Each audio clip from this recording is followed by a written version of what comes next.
Rob, thank you very much for taking part in the panel and in the conference. What do you think were the most interesting things that were discussed in the panel, and what do you think the audience took away from it?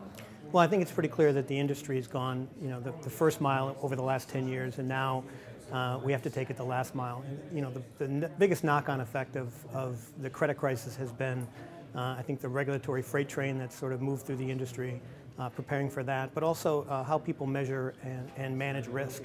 And certainly reference data management's done a good job, I think, in the middle and back office, but it hasn't really touched a value proposition in the front office yet, either from a trading or a financial control perspective.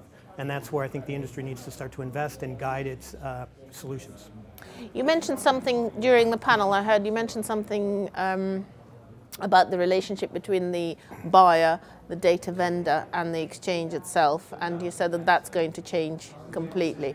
How is it going to change?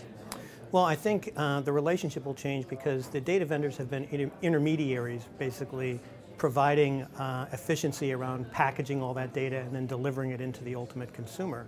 I think the problems have been really around rationalizing the value of that intermediary and the cost of ownership of that data. And I think one of the things that we'll start to see is the exchanges and the ultimate buyers building more of a commercial relationship without as much intermediation from the large data vendors. How do you fit into that?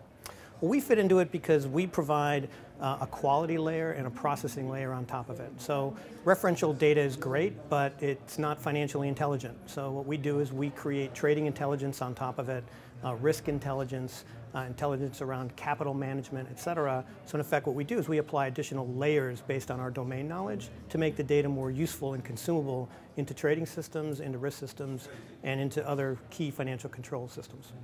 If you had the power to change one big thing in the way that data runs, what would you do?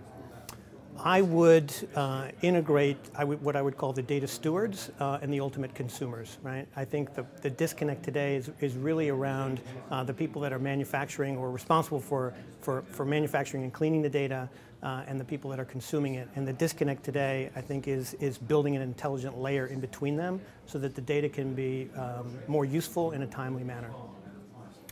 Rob Flatley, thank you very much for taking part in the conference and for your time. You're welcome. It's a fantastic show. It's the best industry event for connecting all the people in the ecosystem here, and look forward to many more years of participation.